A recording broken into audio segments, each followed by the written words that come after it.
before the session is, how will the extra measures needed for increased local healthcare, water systems, transportation, and policing be funded? Will my taxes be going up for a project that will reduce the value of my home? I'll turn that question over to the panel. Hi, sorry about that, Daniel. I couldn't unmute, so maybe in the future if you can help the panel unmute so we can answer those questions. So I'll start in terms of answering the question, and then I'll allow maybe my partners to step in. In terms of looking at utilities, looking at transportation, in terms of roads and the impact that it'll have, we absolutely want to work with the community to ensure that there's no fiscal impact. We do not want to create any burden fiscally onto the local taxpayers. And we work very hard, and you can look to probably the most recent project that we've done is we did a regional intermittent center in London, where we work with the community to make sure that the servicing was there, the local authority, that the servicing was there, that wastewater and the fluent, we worked to ensure that we upgraded that, and so that there was no impact, and then obviously no costs as well. So absolutely, we're bringing this to the community, and we don't want it to have any fiscal impact with respect to roads or servicing or utilities to the local. We want to be able to bear as much of that as ourselves and ensure that that we're not straining the local system. Okay, thank you. I just want to remind those of you that are on the phone to press *9 to raise your hand if you have a question. So our next question, was a formal site review done? And if so, when will that be made available to the public? Thank you for that question. In terms of a formal site review, during the site selection portion of this presentation, we talked about the reasons why we selected that site, and those are truly the reasons why, and the only reasons why that we selected that site. And so really there's no much more to add in terms of why we select that site, but truly we wanted a site that we can start construction, that was close to the 416, that met our staffing needs in terms of where they were living, and they live in your community and those surrounding communities. And we wanted to make sure that obviously that site could fit our facility and did not incur increased costs with getting into bidding wars with the private sector in terms of securing a site. So really, truly, those were the reasons why we selected those sites. The site. Thank you. Next question that we got is, will the prison be serviced by a private well and septic system, or will it be serviced by municipal services, which would be extended to the site? Yeah, thank you. What we're going to ensure to do is obviously that within the site, we're going to make sure that whatever we build in terms of servicing and utilities, that it is able to be serviced. Now, when we take it from our property to the municipal property, we work collaboratively with the municipality to ensure that if the municipality needs to increase their servicing or their utility capacity, that we actually help in paying for that, so that it's not a burden on the municipality or the local taxpayers. So another question that we have is, people moved to Kemptville to get away from the city. We do not have the infrastructure in place to support such a large facility in terms of water, sewer, and roads. So that's a comment. If someone would like to address that comment, please. Thank you for that. Thank you again for the servicing question. I think, as I said before, what we try to do is not impact, obviously, the municipality with respect to servicing your utilities. So we do not want, your taxpayer dollars to go up or your utility dollars to go up. So we want to make sure that we're bearing the cost ourselves. I understand we're bringing this to you, and we do not want this to be an extra burden on you in terms of financial. And so we will work hard to make sure that there's no financial impact to the community, and in inverse, actually, hopefully an economic impact in a positive way to the community versus having to pay for bringing our facility, because we are bringing it to you. We understand that it might be a burden to you, and we do not want that to be that burden from a fiscal perspective. And in terms of what we talked about, roads, we also work very closely, obviously, with the local authorities. We've done this in Windsor. We've done this in other assets that we've built across Solgen writ large. And, we do undertake traffic studies. We make sure that we work with the Ministry of Transportation and the local authorities to see what the impact of those traffic studies are, and look to create potentially, ancillary roads or accesses, so that we ensure that the local traffic is not impeded by any of our traffic. Thank you. We'll do one more question by chat, and then we'll move to some live questions. So why were there no consultations with the municipality prior to the announcement? As we alluded to before, we usually do not disclose the location of any buildings that we undertake. We do not want, any of that commercial sensitive information to get out, so that people can preempt the buying of lands or the selling of lands, or the development of adjacent lands being impacted. And so we do not, unfortunately, we do not go forward with that disclosure because of that commercial sensitivity. As well, our assets are an essential service. Unfortunately, we do have to build somewhere these assets, but they are essential. And so that's why, again, we don't necessarily go out and do a public consultation of where we're going to build, because these are essential assets and we do have to build them. Hi, guys. So regarding the local and economic benefits, it's been mentioned often during this presentation and pointed out in the slides that this will generate new jobs and have economic benefits. The economic benefits shown in the presentation quote substantial amounts of money being brought into the communities via purchases at local businesses, restaurants, and office space. Example of $7 million per year in additional spending in the city of Oshawa. Now, Oshawa has a population of almost 400,000 people. So that's about 100 times the population of Kemptville. Therefore, as the numbers quoted aren't really relevant to our small town, I'm left to wonder what the true local and economic benefits will be, as the ones quoted truly don't reflect our small town. Do you have a comparable town where the comparable prison has been built that is reflective of Kemptville to give us numbers that are more relative? And lastly, out of all of the employees and jobs that will work at the proposed new prison in Kemptville, what percentage of those positions will be filled by transfers? Thank you. Hey, thank you for that question. I believe the question also talked about bright lights and the impact of that facility and people moving in to enjoy the where they live and the wildlife and escape from the city lights. As you saw from the picture that we showed, we really try to keep a low profile of whatever we built, and we try to integrate it within the landscape. We are going to work with the community to ensure that there's appropriate setbacks, that there's the appropriate landscaping as well to really buffer that. And in terms of lights, we do not have offensive lights that are on 24/7 that people will feel that are light pollution of the sky.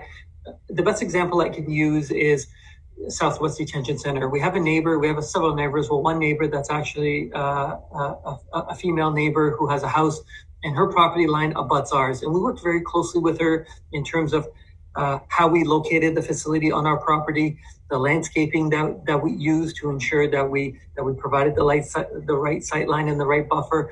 And in terms of lighting was very, very minimal. And we have had no complaints with her after building it and after, being in operation for several years now, because we respected that she is our neighbor and that she bought that house and that we didn't want to impede, her livelihood of her being able to enjoy that house. So again, we're going to try to do the same thing here in terms of keeping a low profile, and so that we don't, pollute the air in terms of lighting or otherwise. Now, in terms of the reflection against Oshawa and the economic big impact, you're absolutely right. The numbers are different and the community size is different. When we talk about local community impacts, hopefully, we do see an impact locally in terms of, the staff that we're bringing, in terms of, buying locally. But in terms of the economic impact during construction and the construction workers and potentially other services, we're really talking about Kemptville and also the surrounding areas as well. So the economic impact, what we're trying to bring is obviously to Kemptville and surrounding areas of Kemptville. In terms of the staffing, that part of the question and how many staff will come, I'll turn it over to Karen Ellis, the ADM. Likely we don't have that number off the top of our head, and she's on mute, so maybe I'll answer the question. And and in terms of how many staff are going to come from the current facility and how many new staff, we're still working that out. We're very early in the process. We just announced we have the union who we have to engage with to see how that works out. But as I said, this engagement is going to be iterative. We are happy to answer those questions once we actually have those answers. And we first need to work with the union to figure out what those answers are. And then we are happy to provide them to you. Yeah. did finally manage to unmute. Thank you. We are having some trouble with that. So yes, Ali has covered most of what I was going to say, but it obviously we've got kind of a 7-year horizon here in terms of the length of sort of the design and the building of the actual facility. And we will work with our union, and there will likely be a mix, as we've said. We're going to keep the Ottawa Carleton Detention Centre going strong and viable. In fact, we have a 99-year lease for that facility. And as I said, it's going to have a new focus as we are able to modernize there in terms of the programming and housing of some of the population in the region. And then this facility would have a different size, the 220 or so beds that I mentioned. And we will have to work this out in terms of how many might be transferred and how many might be new. And that's going to take us some time. And we have lots of time to figure that out and talk to you about that when it becomes more closer to the time to actually act on it. Thanks. Thank you for taking my online call. When I first found out about the project, I had an open mind as I saw that there could be benefits to the community with a low impact facility. But my wife and I, we moved to Kemptville 2 years ago to retire into a quiet rural community. And now I find out I'm your next door neighbor. So I'm looking at 3 to 4 years of construction into my retirement period to start with, followed by the infrastructure upgrades that'll go along with that. I'm not exactly totally happy with your choice of selection of all of the places in the area in which you could have put this facility.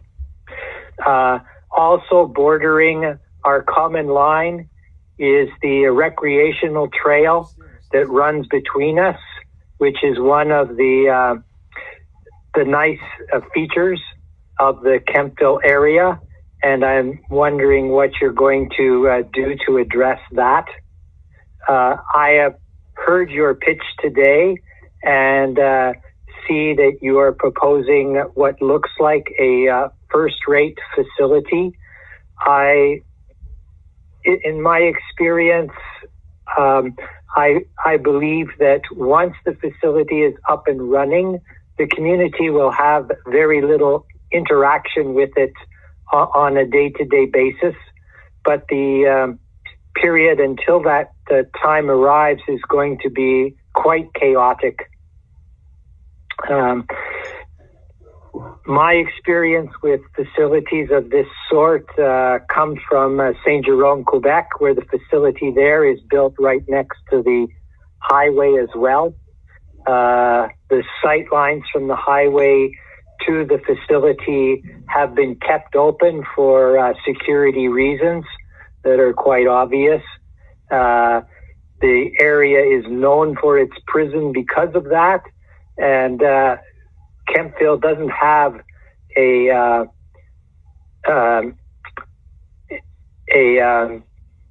feature that we're known for, but everybody driving down the 416 now is going to know Kemptville as the prison place,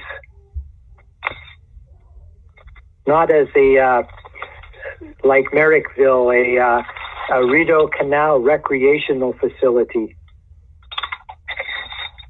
Okay, you have made the point tonight that there are many public institutions which are functioning next door to this type of facility, but you have not stated that there are any residential units or housing developments which have been constructed near this type of facility.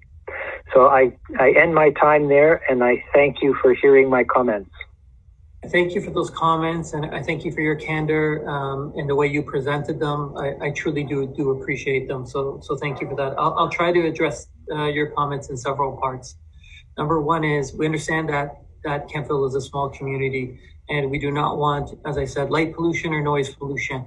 during construction. And so what we will do is we'll work with the local authorities to develop a construction plan that, really focuses during the prime hours of work hours, to ensure that that's when construction will be taken. We'll look to ensure that, if there needs to be a service road so that the trucks, as you mentioned, are not going up and down any major street, that they're going in, through potentially a back road or a service road, so that, you don't hear them, or you don't see them. And in terms of, the actual path that you talked about, we want to preserve that path as much as possible. We want to work with you to set back this facility as much as possible, to have as many buffers as a visual as well. So whether if it's, having burn lines or tree lines. And so we want to enhance that path. We want to make sure that that path as a visual, is not impeded by this facility. So we will work with you in great lengths to make sure that that path is preserved and that visual is not there. So when you're enjoying the nature, that you see more greenery, not a piece of construction during construction or the asset post construction. So we will work hard with you to ensure that. And in terms of the examples that you spoke about people building, two examples in Niagara as well as in our Ontario Correctional Institute in Brampton. Both of those examples, what we see is the municipality coming to us, as developers coming to us and buying land, and actually now they're building residential and abutting to us, and it's actually increasing the land value. Those property lines that they're building now, or that they will be building once those lands are rezoned, will actually have residential that comes in abuts our property. So even now, currently, we see in two examples that we are not seeing a hindrance or a huge fallout of property values in terms of developers or the municipalities building right beside our property lines. As correctional facilities are exempt under the MTAA, what assurances can you give that the municipality will not be bearing the burden of funding services and ongoing infrastructure needs? Thank you for that.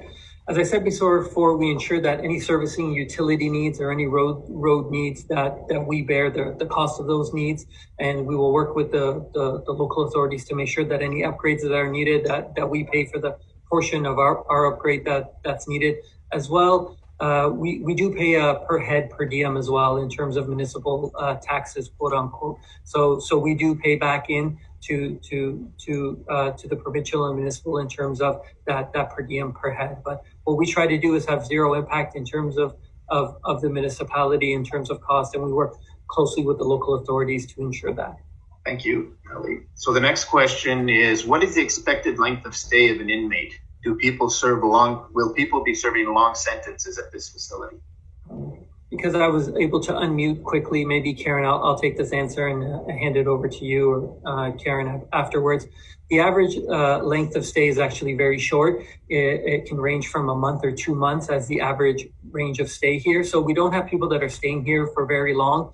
And that is why it's really meant for minimum to medium security individuals. And that's why in terms of a facility, we're trying to build something that's rehabilitative, because once they come into our facility, they're trying to leave in a month or two. And we want to, make sure that while they're there, they're being rehabilitated. And as some of my colleagues said, once they leave, they get reintegrated back into their facilities. So these people are not quote unquote lifers in these facilities. I think the average is between 30 and 60 days of how long they will stay with us. Karen, maybe if we can unmute her. That's great, Ali. And I would also add that the longest sentence that someone is sentenced to 2 years less a day. That's the length of stay within a provincial institution. Anything longer than that, and the person who's been sentenced to that longer time goes and serves that time in a federal correctional institution. Thanks. Following up on that question related to the type of individual clients that will be found, will sex offenders figure among the inmates staying at the facility? Maybe if I can unmute Karen or Lisa to answer that question. Thank you. Lisa, I'd also I'm on ADMLS if you want. Like you to ask one as well. Thank you. All right, it says my connection is unstable. Lisa, maybe you could just step in right now. Thank you. Sure thing. Okay, thank you for that question. Can you hear me? I'm sorry. Yeah. Okay, thank you. Yeah. Okay, thank you. So the question was, will sex offenders be possibly sentenced to this facility? The answer is yes. We don't. There isn't a differentiation between what people are sentenced to. There are different classifications within an institution in regards to where inmates are housed or classified within the facility. But as far as actual charges go, doesn't have an impact on whether they go to one facility or another. So this facility, like all of our other ones, will have separate areas for offenders that are in for certain crimes and other units for offenders who are in for other crimes, mixing together so that they are in a safe population.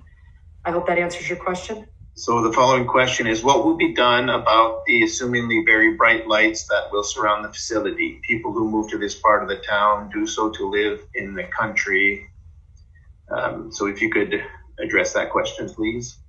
Yeah, thank you. As we said, in terms of bright lights and the example that we have in Windsor and many other examples actually that we have where the community is really abutting our property, we ensure that definitely after the core hours that there isn't anything that really can pollute the light or pollute the noise that's around them. We understand that you want to enjoy your surroundings, you want to enjoy the home that you've built. And honestly, the best example that we have is Windsor, but also we have examples in North Bay and other places where we're truly abutting and we don't see that and we don't see complaints. Now, if for some reason post-construction or even during construction we see that we are troubling you in a certain way, absolutely we will get together and talk about it and do whatever we can to try to mitigate any of that impact. We're not here to come and have a very closed dialogue or have a closed, impact you in a way that truly hurts your livelihood and you trying to enjoy your home. So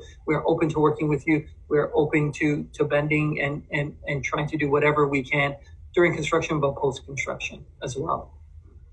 Following question is, will the province be renovating the KDH hospital? Reception intake is approximately 10 feet by 15 feet, which includes triage, reception, and registration. If not, will a separate entrance be added? Acute care, test, x-rays, etc. will be a reality. Maybe I can start here while we unmute Karen or Melanie Mayo or Mena as well, who are my colleagues. In terms of the hospital, we are going to have a follow-up engagement with the hospital authorities and with our clinicians to really discuss any potential impacts on the hospital. As you saw from one of the slides that we showed, we are trying to create our own infirmary where we can be self-sustainable from a healthcare perspective so that we are not impacting any local healthcare needs. And in terms of any major healthcare needs that we might have, ones that we can't manage inside our infirmary, we will look not necessarily to go to Kemptville, but to go to other hospitals within Ottawa. And that's why that adjacency to the 416 is very, very important to us. But as a part of our engagements, of our follow-up engagements, we are going to be meeting with the health authorities to really go from a clinical perspective through what we do and what we're trying to build, and really have that dialogue with them of any impacts. We do not want to create any impact to the healthcare system. We understand that the Kemptville Hospital, is a smaller hospital, so we're going to work closely with them to ensure that there's very little or no impact to them, and that we are obviously dispersing any kind of impact to not just that hospital, but the current hospitals we go to now as well for any major needs that we have. So I don't know, Mena or Melanie or Karen, if you want to jump in to add anything more. Thanks, Ali. I was just going to say that, of course, as I had mentioned a bit earlier, if there were an exceptional emergency, that person, if it did need to go to the Kemptville Hospital, that person would be very securely escorted, the issue dealt with, and then brought back to the institution as soon as that's possible. But as Ali said, we're going to be open and look at, what will work and what will not overload the local capacity there. But I really do want to underscore that those are the exceptional cases, and that we really have a very strong focus on doing really, really good healthcare inside the institution, as we showed you with some of those photos, and we've got that professional medical capacity in-house. Thank you. So, do you find that criminal activity in the immediate or surrounding area of a detention center has increased or show signs of increasing within any community that has a detention center? Will additional OPP presence be required? If so, will our taxes increase to cover this, or will the province cover this cost? Well, I think Lisa would be well placed to answer the first part of that question for sure. Lisa, if you could please talk to that one. Thanks. Yes, I am. Thank you very much. There has historically been no indication from both our municipal and our provincial police forces, who we establish great relationships with wherever we do have institutions built. But no indication in any of our 25 institutions or the areas that they're built in that crime has either gone up into the in that area, and B, as I said earlier, and some of my colleagues did, when an inmate gets released from custody, they want to get back to their home community. So that's why we take measures to ensure with their discharge planning that we either get them back there prior to discharge or upon their discharge. But historically, no, to answer your question, there have been no historical or recent indications that crime or inmates released have changed their living arrangements based on staying in the town or city where the institution is. I hope that answers your question. So one of the areas of study that has been neglected is road infrastructure. There are only 2 arteries from the north of Kemptville to Prescott Street, and 1 from the south, which are bumper most of the time. Will there be a designated road? I do not support the project. Having existing land does not dictate an ideal location. Thank you for that question.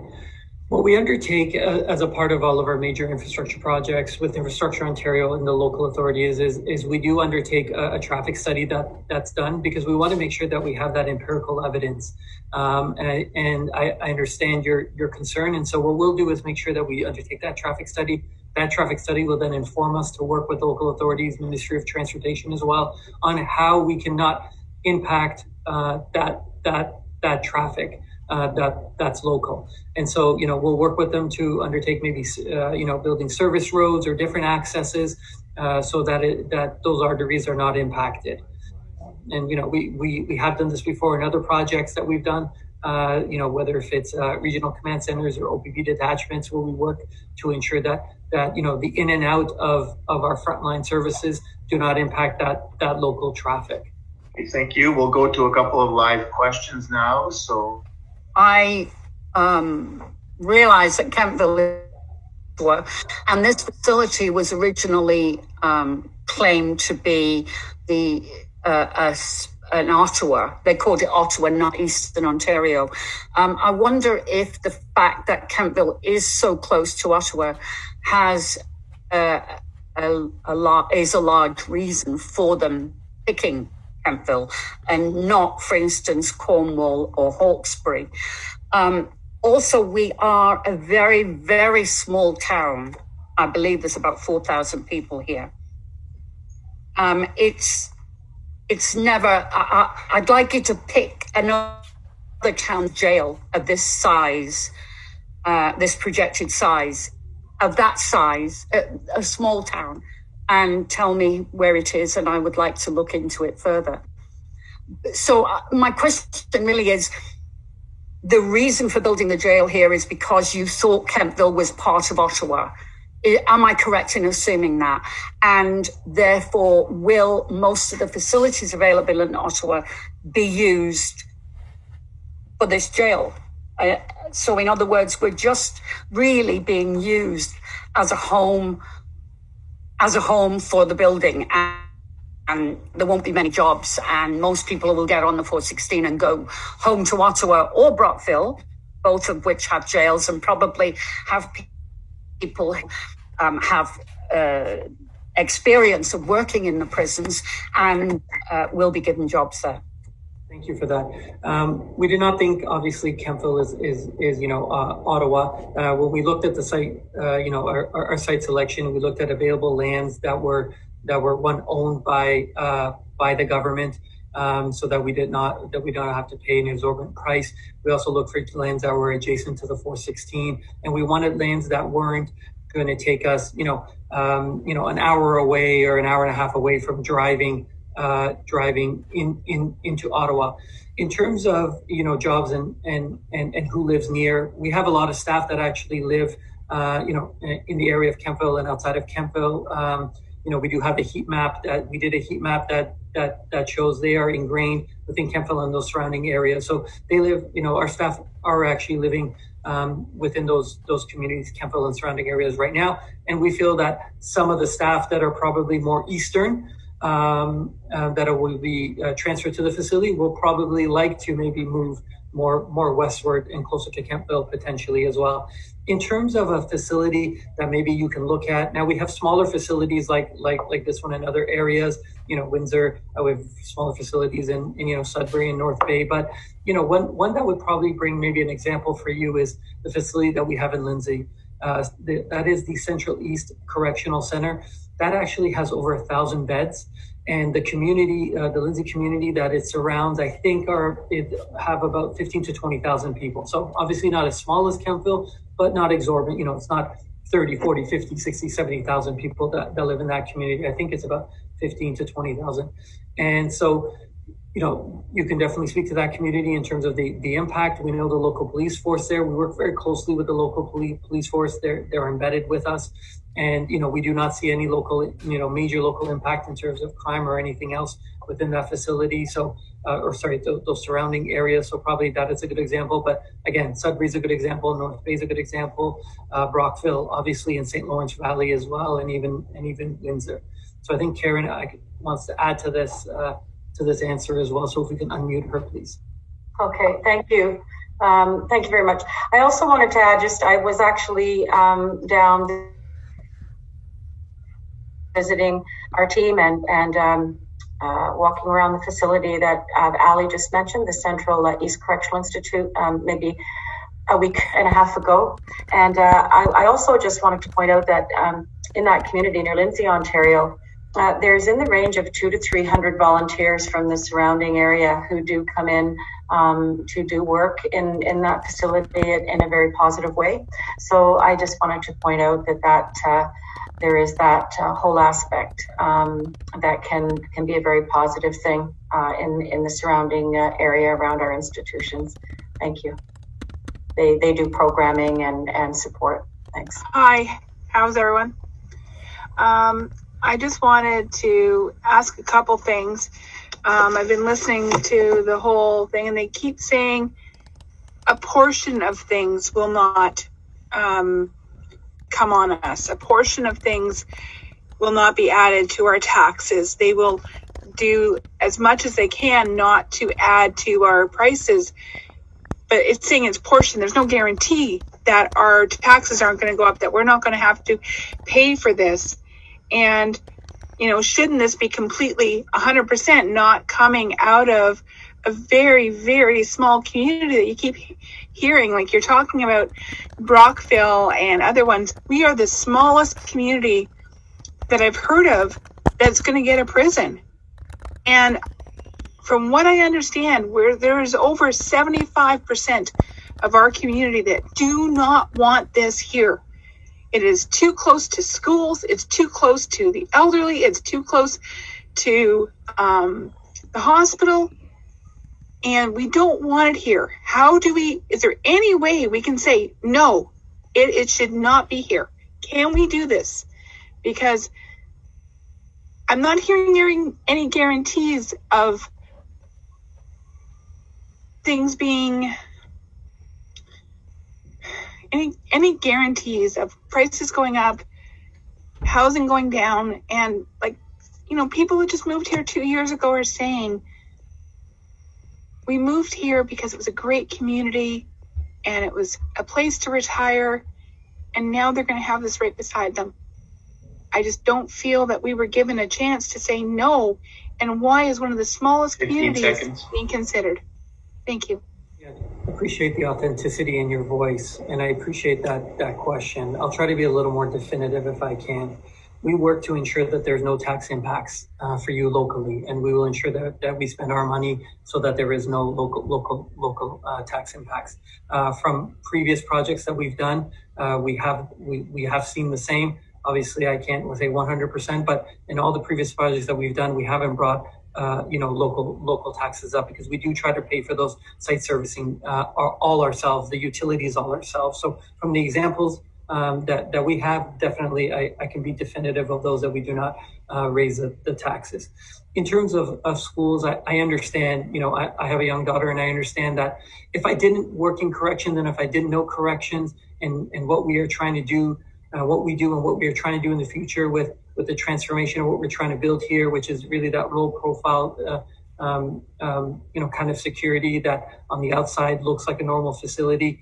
I would understand and I do understand actually where you're coming from. But because I've been working in corrections, that I know corrections and the work that we're doing, and with respect to other locations that we have too, that Rob Green, our Director of Infrastructure, went through, we have many facilities that are within a 1 kilometer radius of multiple schools, and we do not have major issues with the schools, with the children in those schools.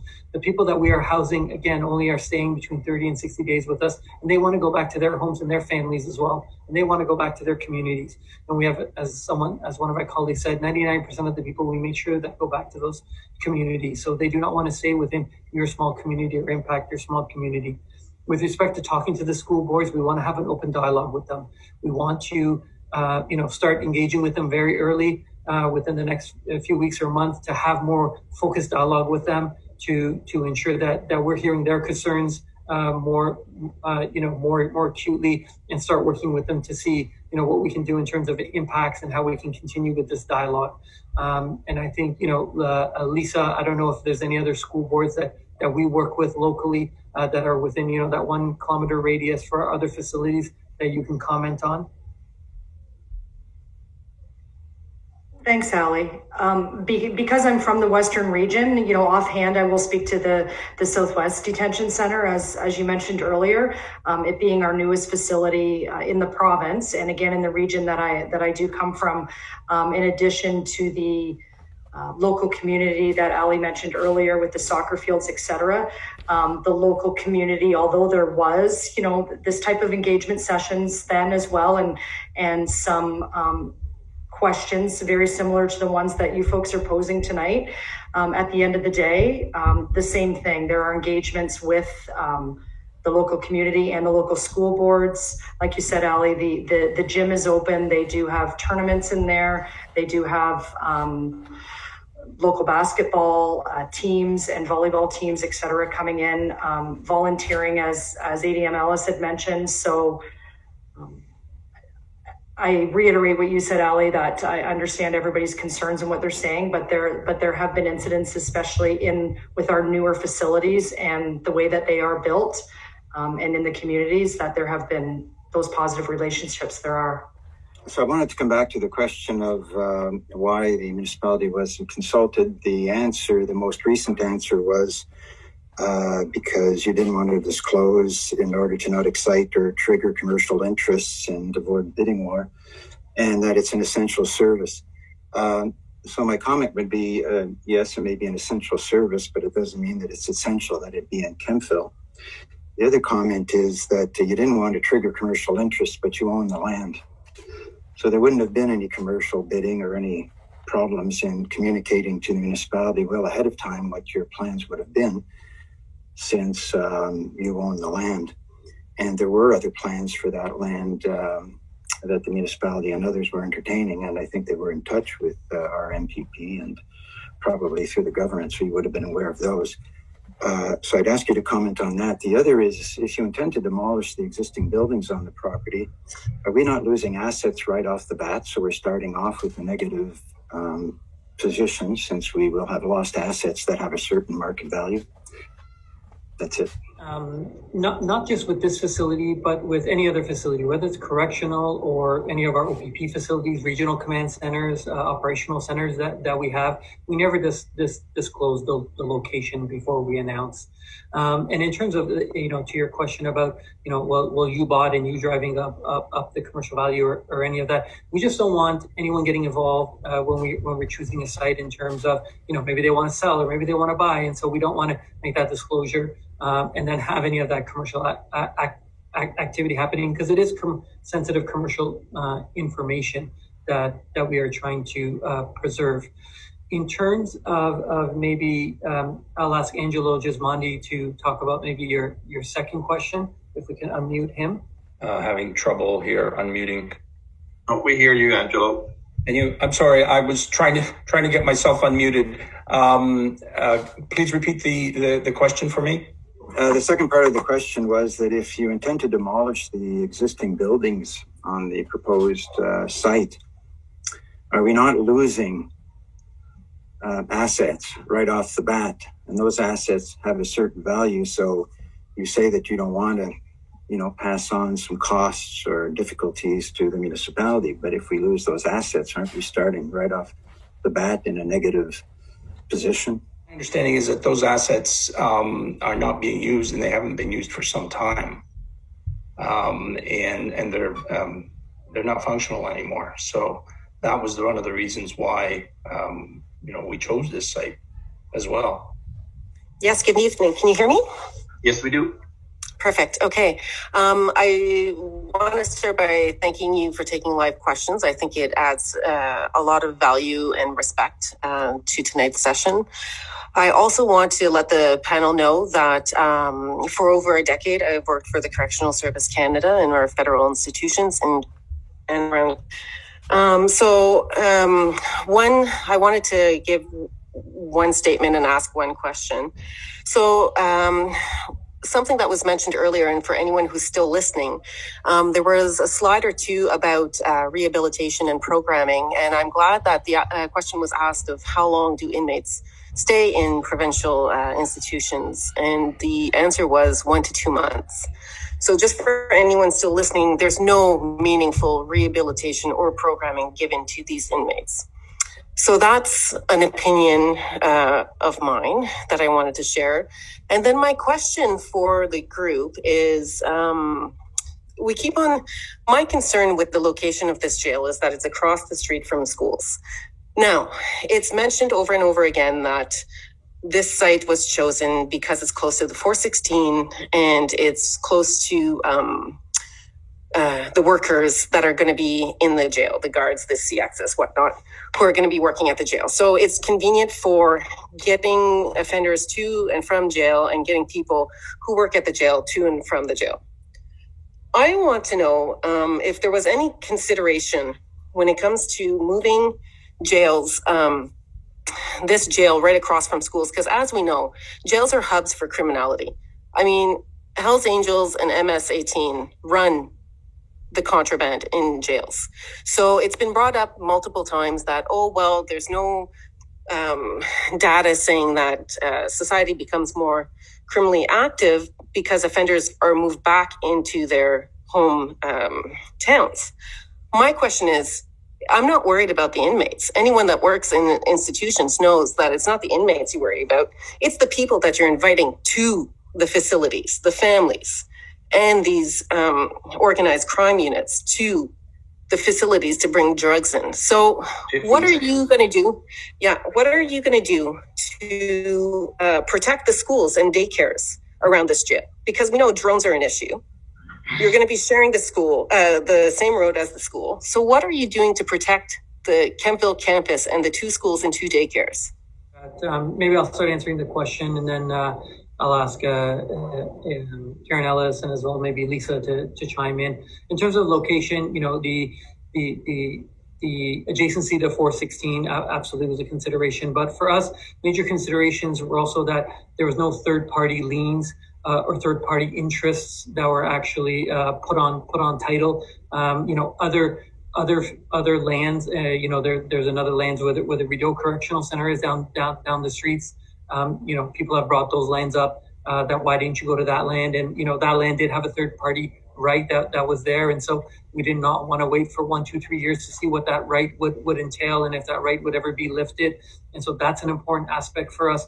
As well, we didn't want to be close to any volatile sites like a nuclear power plant or energy. And obviously the size of the site to ensure that it could accommodate what we're building, but also the size of the site is important to us because we want to make sure that we're not putting a big piece of infrastructure on a small piece of land. We want to make sure that there's a lot of space so that we can, tuck it away, that we can have green space, that we can utilize, parts of our lands to integrate it into the community, or the community can use parts of our land. So in terms of location, there are other factors. And in terms of, crime, I will hand it over to ADM Ellis, but for us, we do work with our local policing partners very well. We do have comments from them that talk about that, they do not see crime rates necessarily go up.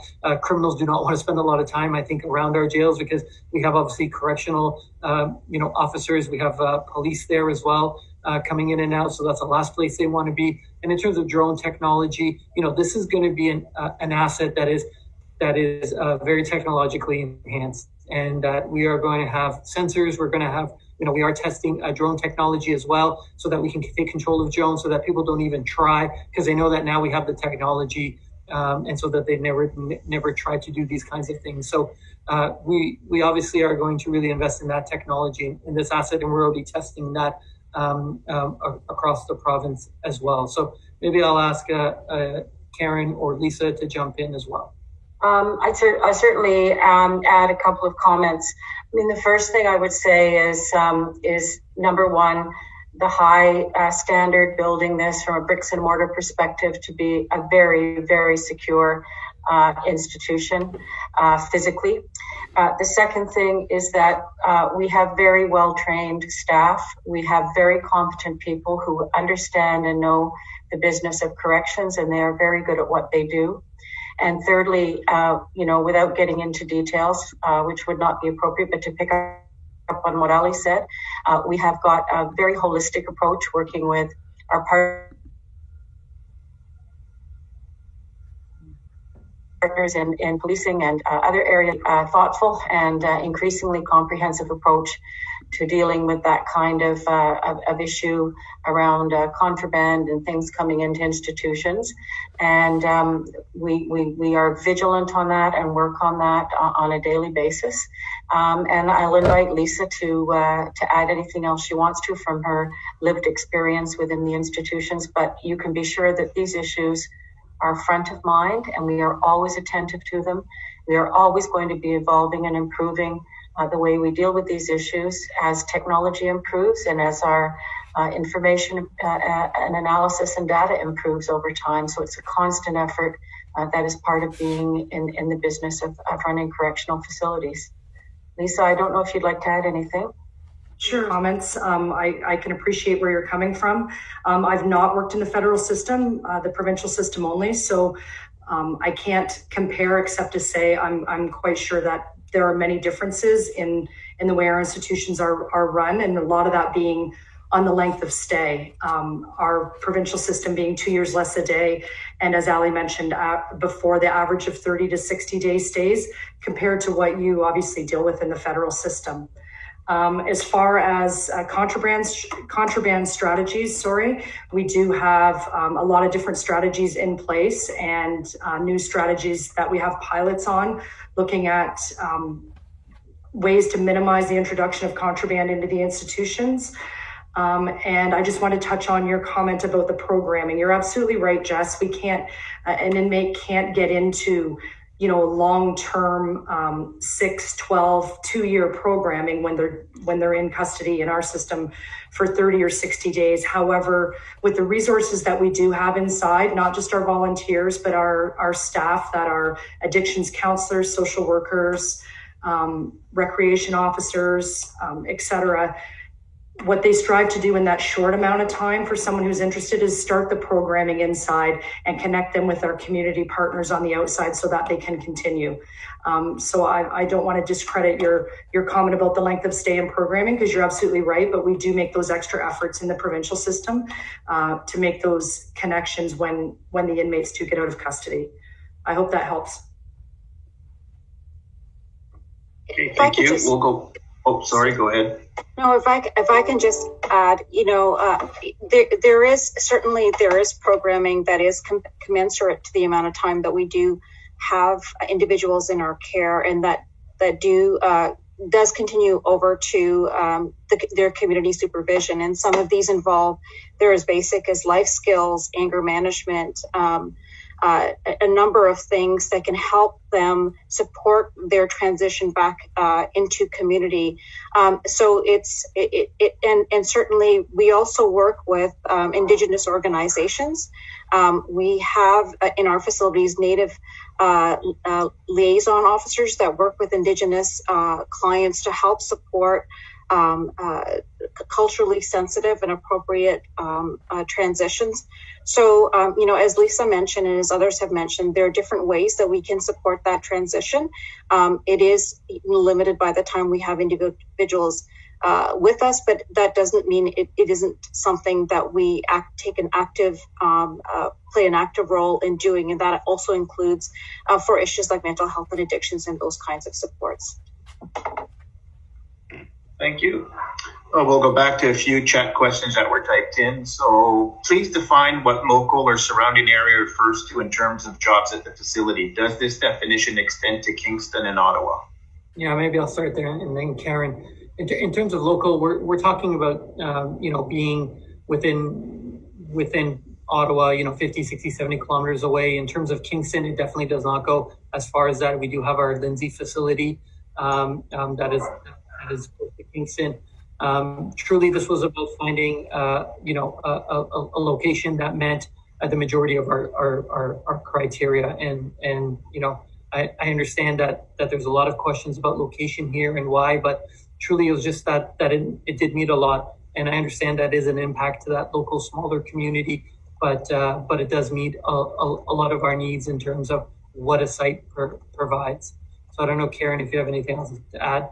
The only thing I would say is, that obviously we've got a fairly good timeline, a length of time to work with the community, including the hospital, school boards, and people who have concerns and ideas to try and shape this and design it and make it into something that can be as Ali said earlier, low impact on the community, but a really effective and progressive correctional institution that's really going to try and do more and better for the people who are housed there. It also allows us, as I said earlier, to make better use and more focused use of the Ottawa Carleton Detention Centre, which will be upgraded. And it's having the two institutions in these locations. It's going to allow us really to manage those populations more effectively and do more in terms of rehabilitation and supports. And I really do want to reinforce what Renew said. Even though many of those stays may be short in that short-term range, there's still a lot of planning and thought and effort that does go in to really trying to do the best we can with people who come into our custody. So just to say, there's time to help us to shape this and to think about the design and making it fitting into the community in a way that will over time, I hope, bring you more comfort with the idea. And I really do appreciate, as I think we all do, how many of you would be feeling at this point. And that's why, as Ali said at the very start, we're beginning this conversation. We are listening, and we want to work with you in the coming 6 or 7 years, which gives us some really good lead time. I hope and believe we can work with you to resolve and help address many of these concerns and questions. Thank you. The next question is, do you know who Joshua Halliday Rungens is? Do you know where he is? Can you justify your claim that the facility will be safe when Joshua walked away from the Brockville facility the other day? I'm sorry, I can't answer that specific question. Lisa, I don't know if you can, but we could always find out and provide a response later. I'm sorry, I can't answer that right now. I think I can, ADM Ellis. Okay, thank you. This is just recently, and I apologize if I do have the wrong name, but if it's just the recent this week or last week, that individual was at St. Lawrence Valley and was discharged to the local hospital upon release, and that is where he did walk away from. So I hope that clarifies. He didn't escape from the jail. Okay, thank you. Will there be a vegetated green space barrier to hide the barrier fencing from City Route 44 Prescott Street? And will lighting pollution be minimized? That one, I think you've spoken about that. But will there be a vegetated green space barrier to hide the barrier fencing from County Road 44? Yeah, absolutely. We talked about the lighting, but absolutely, we'll look at vegetation. We'll look at setbacks to the actual facility, so it's set back as far as possible. So, you know, from an eyesight perspective, it's further away. But we definitely want to create a visual where, one, it's low profile, two, it's set back, and three, that there is greenery surrounding it as well, so that you really don't know, and that it's just integrated into the landscape as much as possible. The example that we have is we worked very well with our neighbors in Windsor, the one neighbor that I spoke about, where we sat, we looked at orientation of the facility with her because her house was right there and she's a single female. We looked at vegetation and greenery to make sure that, you know, there was, you know, that she really couldn't see the facility or only saw certain aspects of it through the greenery. And so we do go to great lengths to working with those local partners to ensure that. Why are you building to maximum security specifications when you are planning to house non-maximum prisoners?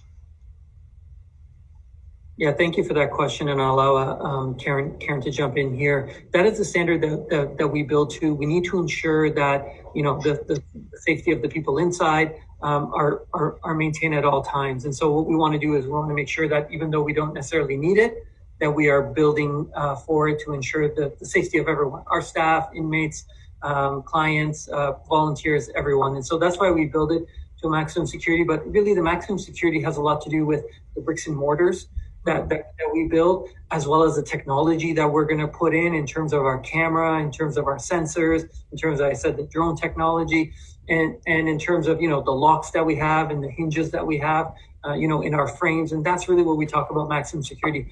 As you saw from the pictures that we showed you, when you look at our day room, has a lot of light, has a lot of glass, has a lot of circulation space, you know, has the tables where people can sit and play games, and, you know, has TVs, has soft furniture as well, so that you know, our inmates can sit and watch and keep themselves occupied as well. You saw from the outside, you know, we did not use that, what you would see on TV, the two pictures where you saw that there was a concrete courtyard, where, you know, the inmates go outside and walk in that courtyard. No, we want them to have grass. We want them to have, you know, a pergola. And really that's because we're trying to house the, you know, as much as possible, minimum to medium security inmates. We want to make sure that, you know, they're leaving in 30, 60 days. We want to make sure that we're giving them as much programming as possible in that amount of time, and that, to Renew's point, that we're reintegrating them back into the community as well, so that we don't have reoffenders. We don't want to, in the future, we don't want to be in the business of reoffenders,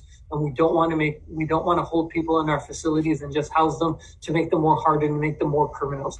We are truly trying to turn the page and move forward. And a lot of that comes from, you know, this government and the investments that they've made. We've had $500 million in investments in infrastructure and infrastructure upgrades beyond this facility. We announced 500 staff. And a part of that staff, it wasn't correctional officers. That was the majority of that staff that we announced. We're going to bring in program officers, recreational officers, rehabilitation officers. We're going to bring mental health nurses in as well, and addiction specialty people in as well, so that we can help these people so that they don't become hardened criminals and that we don't ever see them again. And that's what we're really trying to do here. So I don't know, Karen, if you have anything else to add. I think you covered it really well, Ali. As we said, predominantly to the maximum possible, we would have minimum and medium classified inmates in Kemptville. If there were some that were classified as maximum, as Lisa said earlier, they're going to be housed in a particular way within the institution. And so there's a lot of planning and thought that goes into that. But I think, we manage this. We've been managing the mix for years, decades, more than that, across the province, and we have very good staff and very good administration in the institutions managing this day to day. Thank you. We'll do a couple more questions via chat, and then I'll go back to live questions. So due to the location's proximity with the highway, would there be plans to connect College Road with the 416 via a non-ramp? Thank you for that. We have worked in the past with MTO and our municipal colleagues to actually do just that. We've done it on the community safety side with OPP assets. And if we find from the traffic study that it'll have a huge hindrance on the local traffic, then we will 100% work with MTO and the local community to try to find that, it could be a direct access, it could be a service road that goes to potentially another entrance as well. So we will try to do that. And that's why we do undertake that traffic study to figure out what is the best way to minimize that impact on the community. So it is not in the realm of possibility that we would create that access while we're working towards it. But we need to work with local authorities as well as the Ministry of Transportation to ensure that we can actually do that. At the October 30th stakeholder sessions, you had in your slide maximum security inmates, and now today you've removed that. Could you please explain? Yeah, absolutely. What we wanted to do is make sure that we discussed at that session that, we always have to house all three levels of inmates. But we wanted to show that predominantly in this facility, the way we're designing it, the way we're going to provide the programming, we really want to focus this facility on the minimum to medium. And we want to keep, the Ottawa facility for people that are more maximum, that would be going into jail, going into the courts daily, in and out. And so we removed it because we wanted to make sure that predominantly that is our focus. And that's who we're trying to focus and who we're trying to build for. We're not trying to build it for the maximum security people that we're just holding on remand before they are sentenced to go into the federal system. I don't know, Karen, if you want to add anything. No, I think you've covered it very accurately. I could say, Ali, if it helps just to clarify, an institution like Southwest, I'm referring to it again because it's one of our newer institutions, again, built bricks and mortar to maximum security exterior building, and inside though has what Ali was describing earlier, minimum to medium interior, soft furniture, dorm settings, direct supervision. But there are a couple of areas in the unit that have more secure internal settings. So if that helps to clarify the difference between the max construction on the outside of the building and what we're doing on the inside of the buildings with the day rooms, et cetera, and the living areas for the inmates. Thank you. I'll give you just a little background. I was a animal scientist working at the Kemptville College for over 20 years. And so I'm very disappointed on a number of fronts. The potential use of this land for agriculture is still very large. Some of the things that are happening these days in agriculture with regenerative agriculture, the land still lends itself to that kind of project. And one of my questions is, will some of that land still be available for agricultural use? Absolutely. We want to work with whoever's interested from an agricultural perspective. We understand the cultural importance of this site from an agricultural perspective. And so we definitely want to work with you to see how we can enhance that agricultural piece. The best example I have is in Thunder Bay. We work with local members there to make sure that the sacred gardens are still thriving, having a greenhouse on the site so the community can come in and out and utilize that greenhouse, and any other agricultural uses that you may have. If the community feels that they want to use the excess lands for that, we are happy to help cultivate that. for that purpose. If it's recreational, that is fine. If it's for park space, that is fine. If it's for agricultural space, that is fine. We definitely want to work to see how we can enhance the other pieces of the land to see what's the best use for the community. Okay, thank you. I wanted to ask one question. I've actually got a few, but I think they're in the queue. I'll start with, I know Infrastructure Ontario has a list of surplus lands that they make publicly available. I think the last update that I've been able to locate is from 2018. It lists about 243 surplus land locations. The solicitor, the ministry has commented that there was a list of approximately 100 locations that were considered for this facility. So my question is, I'm wondering, can the ministry provide the public with a list of these 100 property locations, whether they're surplus owned or privately owned? Yeah, thank you for that. We can definitely take that question back. Us as Solicitor General don't own those lands and don't own the disclosure of those lands. The Ministry of Government Services, working alongside Infrastructure Ontario, do. And so maybe Angelo, if you have any comments in terms of that, or if you've dealt with this in your other projects, you can speak now, or if not, we'll definitely take that question back. Absolutely. Angelo? Yeah, no, we'll definitely take that question back. There was a very broad search, and we do have lists of surplus lands and the lands that we own, and it's public information, so we'll take it back. Thank you for taking my question. I've heard a number of the residents in the Kemptville area say that they're not interested in having it in so close to the village. There was a minimum security jail across the river in the southern part of the city, Ottawa. I believe it was west of Birch Rapids. I'm just wondering, why wouldn't the group looking at the jail consider this property? It would impact far fewer people. It would put it a little bit further away from any sort of Kemptville, larger city or town. Was this area, was this property considered? I believe the Ontario government owns it, if I'm not mistaken. Why not consider this property? Thank you. Comment, off the top of my head, I don't know that area of land. I have lived in Ottawa for many years myself as well, but I don't know that specific one. We do know that the property where the Rideau Center was, that property does have a third-party rights, and that's why we did not go there. But in terms of this property, I don't think it's the same as that one.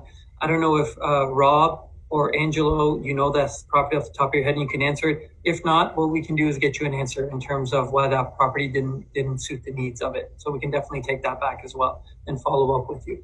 I don't know, Rob or Angelo, if you know this one off the top of your head.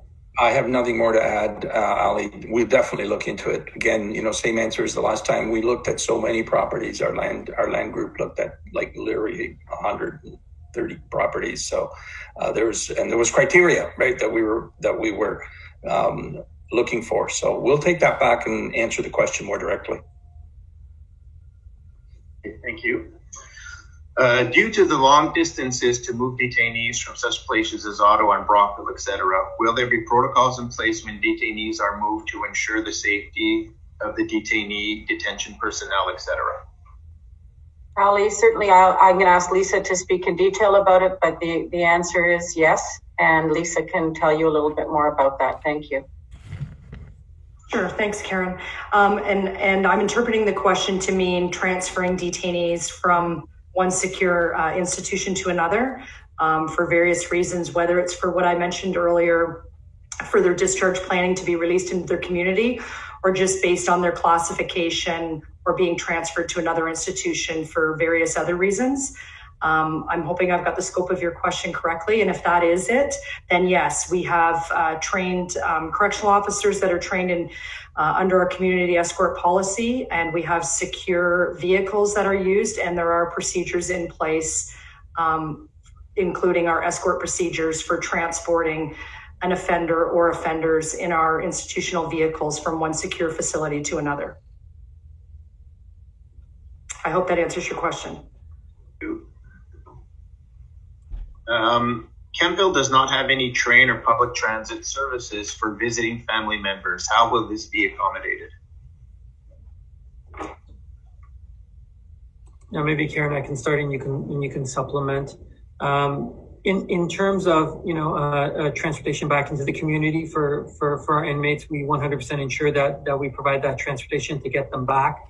So having the transportation loop is not a major hindrance. In terms of families that actually do come in, they do have to obviously find their own way to come in.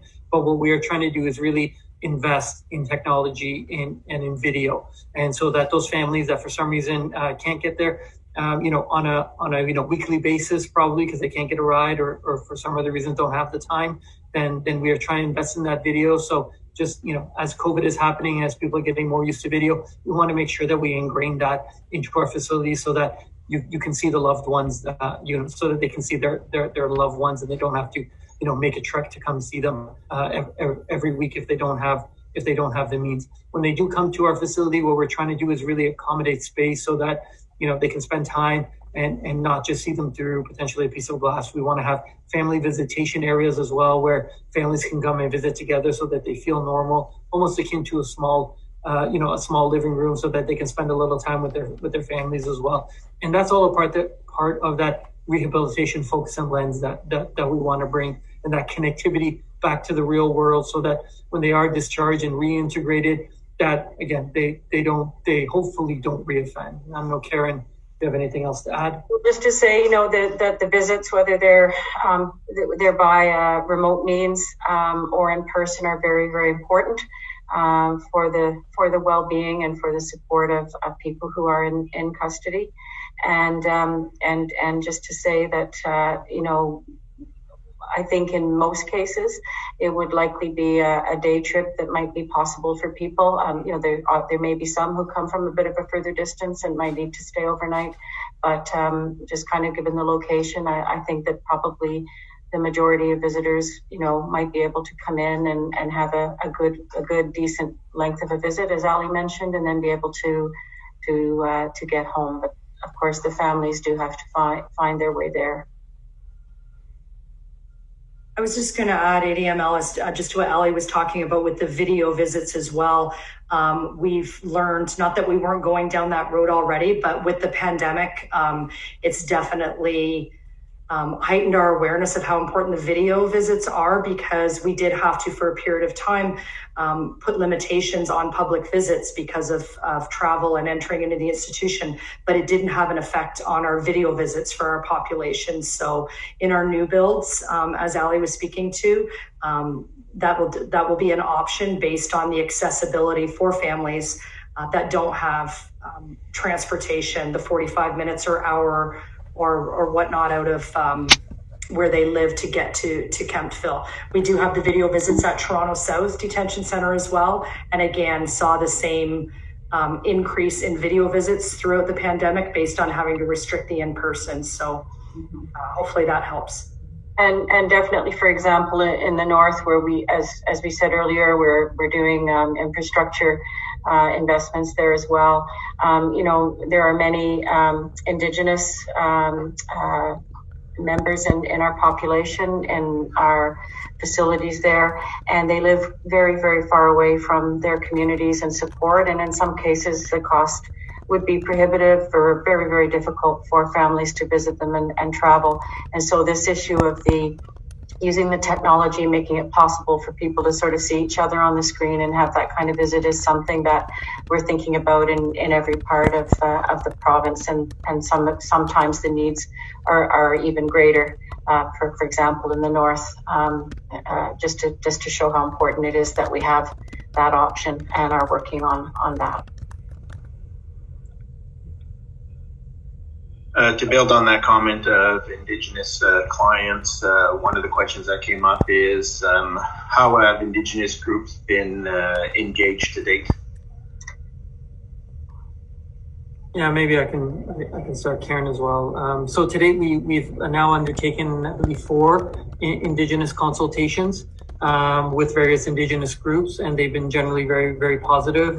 Good feedback in terms of how we can increase our programming, how we can potentially bring, certain Indigenous assets, teepees or longhouses, or even other types of greenery as well onto the secured part of the site. And so just like with the local community, with our Indigenous community, we're going to continue this iterative dialogue. And we work very well with our Indigenous communities in Thunder Bay in terms of building the new jail there. And we've had multiple sessions with them in terms of what we are building, the types of space we're building inside of the jail for culturally appropriate space, the type of programming we might want to bring to help enhance, and also the space outside to help make sure that we're encapsulating any cultural aspects that they want, whether if it's a sacred garden or greenhouse. And so we work very well with them, and we're translating obviously those lessons learned here, and we've already started engaging with them.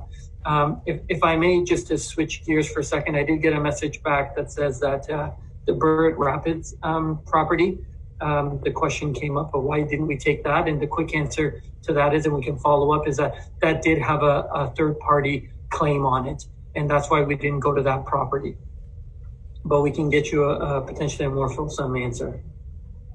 Now, perhaps I could just add on the question. I mean, we know that there's an overrepresentation of Indigenous people in correctional institutions.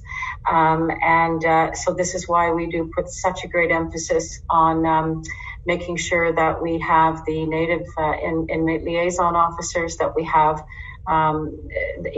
those folks and elders who are able to work with our inmates and provide spiritual supports and cultural supports and programming, and also the Indigenous groups that we spoke with this week were very, very positive in the sense of bringing that perspective of the whole idea of restorative justice, of how do we actually try to get at the causes of people finding themselves in the system, and how do we support them, and to pick up on my colleague Renew's comments earlier in her area of expertise, there's got to be a real way of bringing together that planning and the right partners to try and help and support Indigenous people when they leave the institutions to have a better chance of successful reintegration back into society and not to reoffend.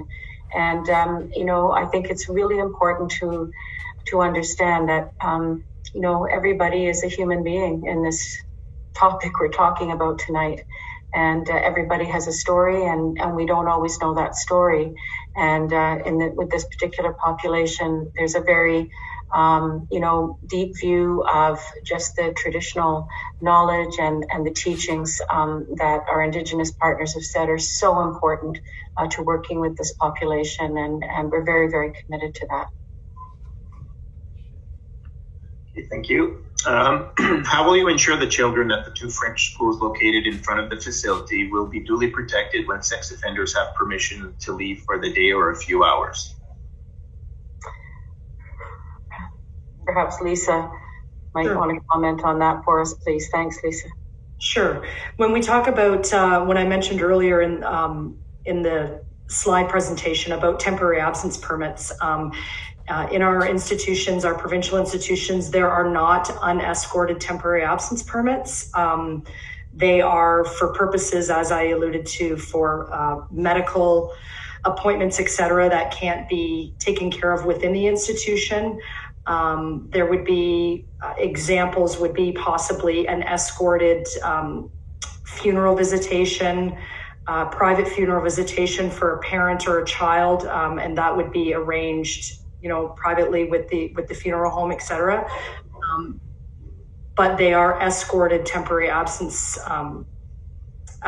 They're not just, how do I say that? There won't be offenders just walking around outside the institution. They are, there's a purpose for them. This type of institution is not a minimum security, like halfway house, so to speak, where the offenders would just be walking around outside. All of our offenders are escorted. I don't know if that clarifies. Yes, thank you. So Kemptville has antiquated water, sewage facilities, and no local police services. Is there a plan in place to address these major gaps? Well, maybe I'll take that question. So we are going to definitely. We know that there is an upgrade project in terms of the sewer and the sewer and the utilities for the city. We want to get in and work with the local authorities to make sure that any upgrades that are needed, that we are paying for them fully, and those upgrades are the upgrades that we need are incorporated with the current project as well, so that it minimizes the impact. I know that our consultants, our architectural and environmental consultants, NOR, have already come to meet with the local authorities as well to start getting that early read, because we do not want to, quote unquote, miss the boat while you're doing any kind of upgrades. We want to make sure that we're paying to ensure that there is no, impacts in 2-3 years from now, that we're finding that synergy and using good taxpayers' money to do it now versus later. The next question is, will there be a drug rehabilitation program in this facility, knowing a lot of crimes are drug related?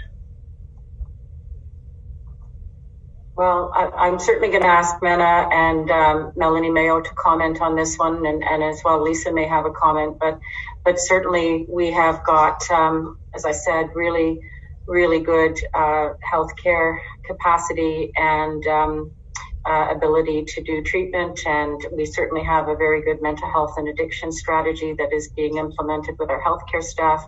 So I will turn to Mena and or Melanie if they would like to provide some specific comments on that one. Thanks. Thank you, Karen. And I will invite Melanie to jump in, but from a programming perspective, oh, you're cutting out, Mena.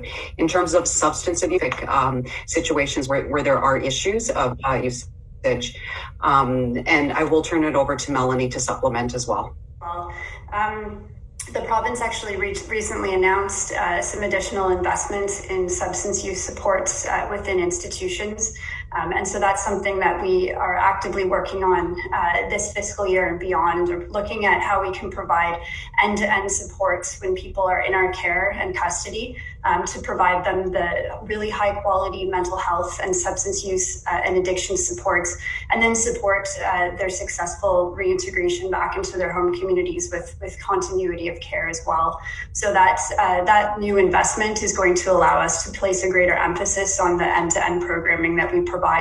But absolutely, it's been something that, as Mena said, we've been working to enhance our programming, and we've been working to ensure that we have specialists within our institutions who can best support people, and also ensuring that our staff are trained in how best to support people with substance use and addictions issues. So one of the questions is, can an inmate decide to stay in Kemptville after their time has been served, or do they have to return to their home cities? I can probably speak to this just based on what I had said earlier. Historically, provincially, our OPP detachments and municipal police forces have indicated when we've chatted with them that there isn't an increase in people being released from correctional facilities staying in the local communities. To answer your question, we can't tell anybody where to live, obviously, but there has not been a history of that. Offenders historically want to get back to their home communities, their families, their friends, their houses, everything else, and are not relocating after a stay in our facilities. I hope that answers your question. And in fact, just to also reinforce what Lisa had said earlier, I mean, as part of the release from our custody, she spoke about how we will transport securely people back to their home community, or get them to public transport in order to get back to their home community. So there's actual processes and supports in place to do that, exactly what Lisa's talking about. Do one more question and then we'll finish with a couple of verbal questions. So Ontario has 124 ridings. MPP Steve Clark's riding of Leeds, Grenville, Thousand Islands, Rio Lakes is a small riding. However, it will have 3 provincial correction facilities. Has any thought been done to expressing interest in locating the facility in their community, in other communities? Yeah, if I may, what we're trying to do here is really, have facilities, whether if it's in Brockville, Quinte, this facility, in Ottawa, where we're creating more low profile and smaller numbers of people. We have learned that building these bigger jails is not good from a supervision perspective, is not good from a rehabilitation perspective, and obviously from an asset perspective, being small and nimble is much better for us. So that's what we're really trying to do is upgrade the facilities that we have that are smaller, expand them to make sure they have the appropriate space. Building new, smaller facilities like this as well versus, what we call mega facilities is really the way we want to move forward now and in the future as well. Okay, I have 4 questions, please. So the first one is that Angelo mentioned that there would be planning applications submitted as part of this prison process. My understanding is that the province was exempt from local planning applications. Therefore, what planning applications would be submitted? Second question, is there a definition of outside the institutional perimeter? I think Lisa had mentioned that in the presentation, so I'm just wondering if that means within the fence or outside the fence. Third question, in the comparison of prisons in North Bay and other communities, those prisons were constructed in 1928, 1929, and 1973 respectively. Are there more modern examples of prisons built more recently, and what setbacks did those prisons achieve from local institutional uses?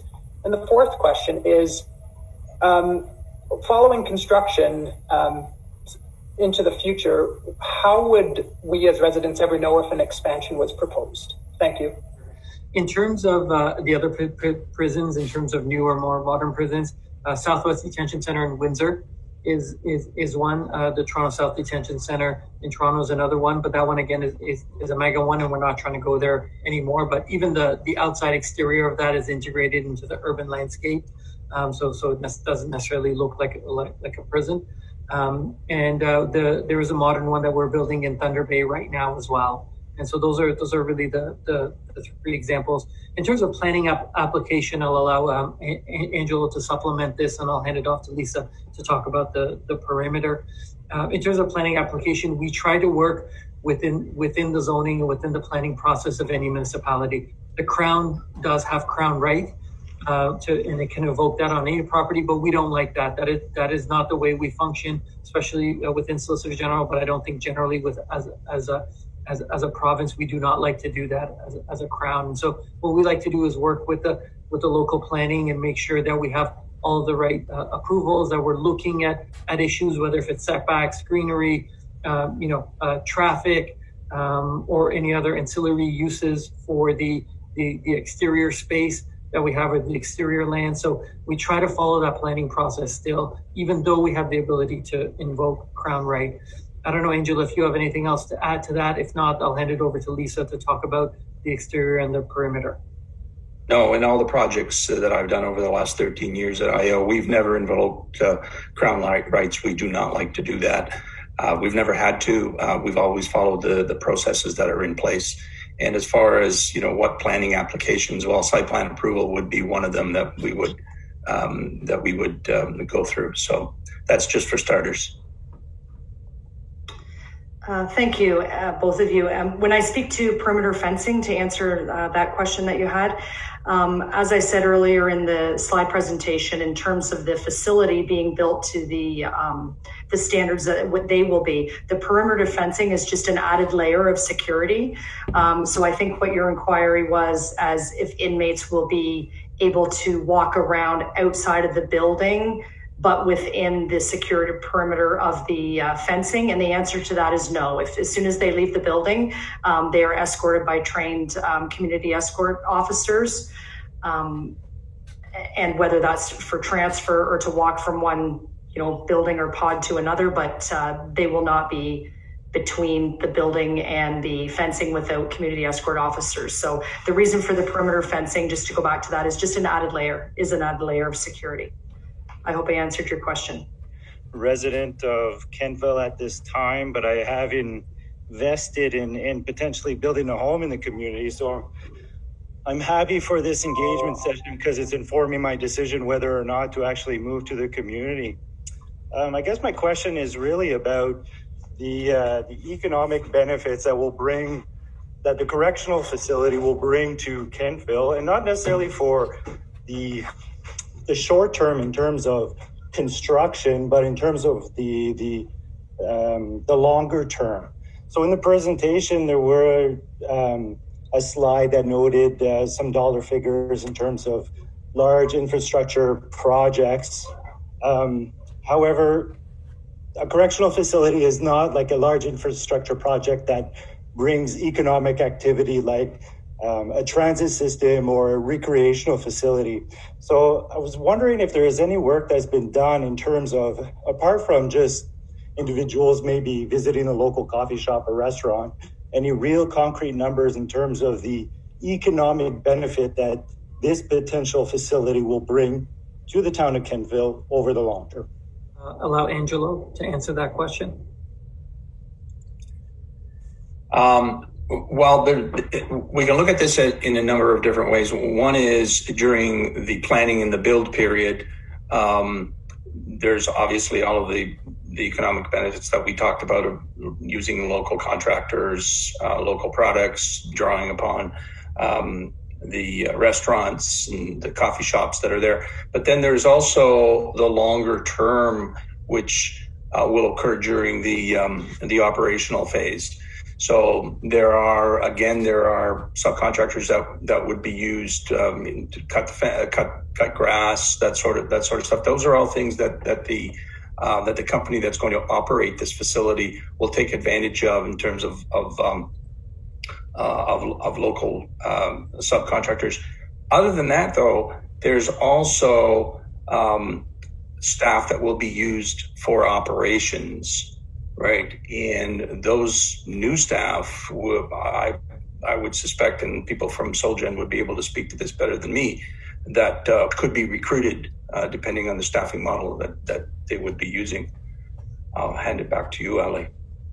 Yeah, sure, absolutely. So, there's probably two types. I mean, there will be jobs for local people in terms of local maintenance, within that facility, as well as, local service providers that bring services to that facility. It could be potentially for goods. It could be potentially for, services on the outside of the facility, like landscaping or snow plowing. So I think in terms of, new staff being hired to go into the facility that aren't correctional officer, there's definitely that opportunity, as well as, smaller service contracts for helping service, outside of the building, but potentially the inside of the building as well, whether if it's roofing or other aspects. We obviously we try to use local contractors because it's easier and more nimble, and they can get access to that facility quicker.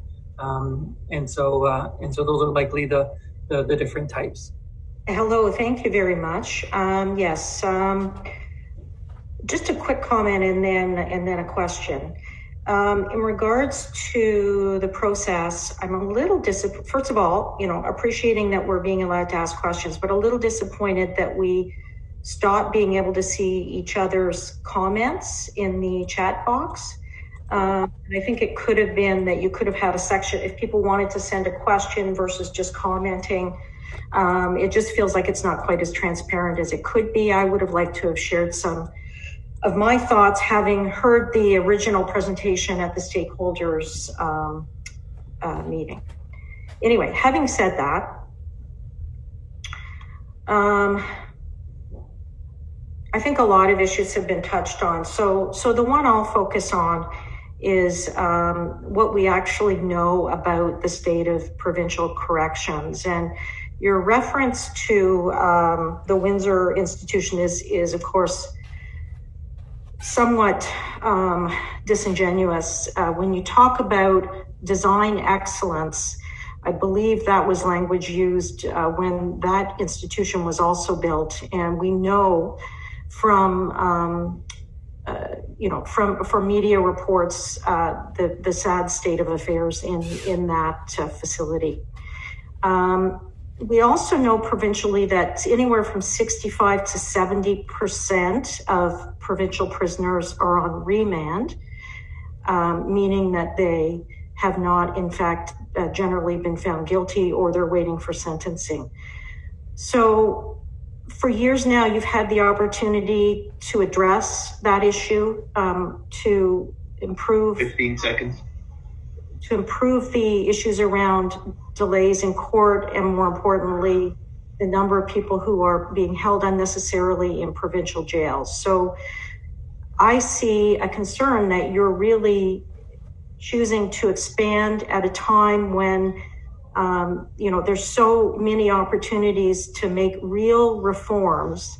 These are the same folks who are suffering through this pandemic, who are also being disproportionately imprisoned in our province. Thank you. What I'll do is I'll answer a bit of it. I'll hand it over to Karen to supplement, as well as to Lynn Norris, our modernization lead, to supplement, and potentially to our Ministry of Attorney General partners, if they're still on the line as well. Well, when you look at Southwest, you mentioned that location. That was design excellence in terms of the outside of the building, and in terms of the inside of the building, in terms of the day rooms and the green space that they have, that was design excellence. I think, where we falter, to be honest, is that, the government at that time, built a great building, invested in that building, but did not give us the resources inside the building to adequately enhance what that building was supposed to be and do. And I think with this government, Colleen, if you go back and look at over the last year, the announcements that we have made in corrections, whether if it's adding the 500 staff, adding the 500 million in infrastructure, increasing, mental health services, increasing nursing, we're going to be increasing programming as well as some other pieces in terms of the justice sector continuum, because,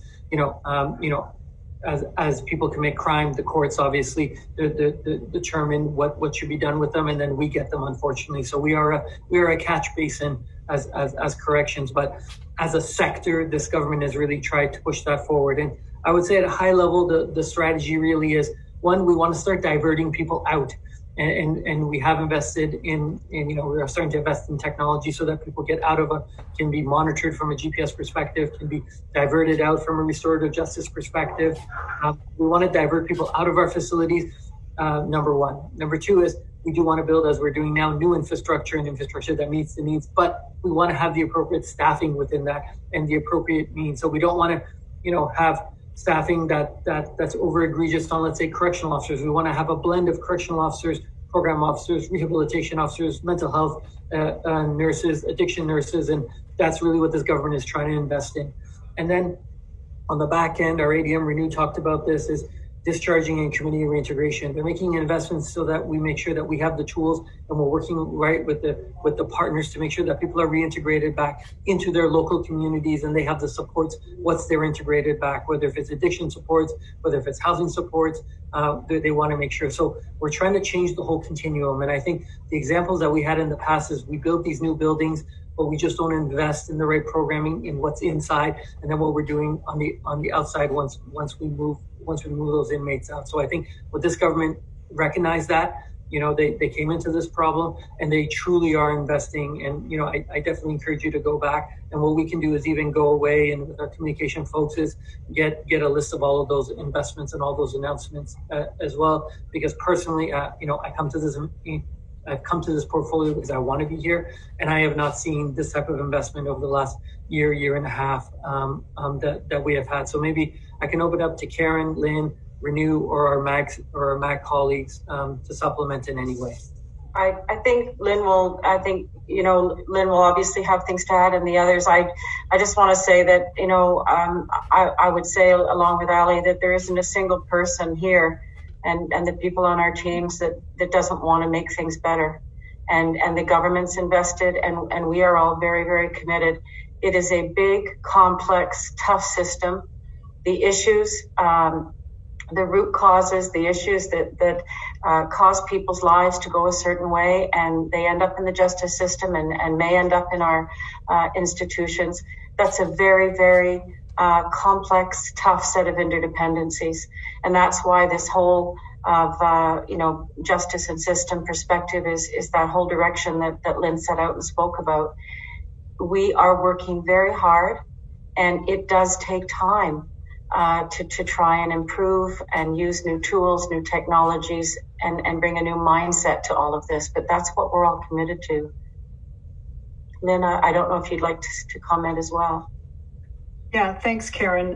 Maybe I'll just add a couple of points to what both Ali and Karen have already talked about in terms of the cross-sector approach to be able to reduce that remand population that Colleen talked about. And I can also maybe mention a couple of things that are happening again across the justice partners to be able to improve the speed with which criminal cases are resolved or better court case management.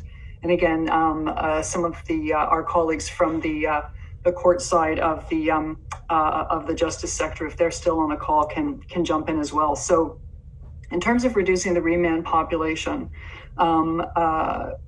across the partners, we are implementing a number of different initiatives, including Crown attorneys have provided significant training for police so that when someone first comes into contact with the criminal justice system through policing, the police have really good information around their powers to actually use their discretion to release an offender rather than hold them in custody, potentially for a bail hearing. And of course, doing that in a safe way. We've also worked again across the justice partners and with communities to build bail programs. And I spoke about some of these at the beginning of the presentation. And again, the focus on providing bail beds, other types of bail programs, including verification and supervision programs, is to be able to increase the number of people who can safely be returned to the community instead of being held in custody. And again, to the point that was made, and keeping that percentage of the population in the institutions that is on remand so high. And I think it's also important to note that there is a recognition that part of what's contributing to the high remand population is not so much a significant increase in the number of people coming into the institution, but the amount of time that remanded inmates are spending in the institution. And so there have been, again, significant efforts with our justice partners to look at how to reduce the amount of time it takes to resolve a criminal case, so that if someone has been remanded into custody while they're awaiting the resolution of their case, they can have that resolution quickly. And if there is then a custodial sentence coming from that criminal charge, they can serve that sentence and again, then move into the process to be reintegrated back into the community. And there's, as I said, a very strong effort across the justice partners, and again, very strongly led by the courts, by the judiciary, who have been very active in Ontario in bringing prosecution, whether it's the federal crowns or the provincial crowns, the Defence Bar, Legal Aid Ontario, policing, and representatives from the ministries, to be able to look at all sorts of different interventions to be able to improve the timeliness for resolving criminal cases. So whether that's looking at ways to ensure that the upfront disclosure of information between the prosecution and the defense happens quickly, whether it is looking at opportunities to give defendants access to a Crown pretrial or a judicial pretrial, where the prosecution and the defense can sit down and look at, are there ways to be able to resolve this case more quickly in order to have good outcomes. So that's just a sample of some of the efforts across the sector, but generally just to reinforce what we talked about at the beginning of the presentation, which is this is not just about building jails to incarcerate people, be they on remand or sentence. There are very strong efforts across the justice sector partners and with our other sector partners in health and education to be able to reduce the number of people who come into contact with the criminal justice system, and for those who do, to support them to be able to have access to services and interventions that will prevent them from coming back into the system. So I hope that answers some of your question.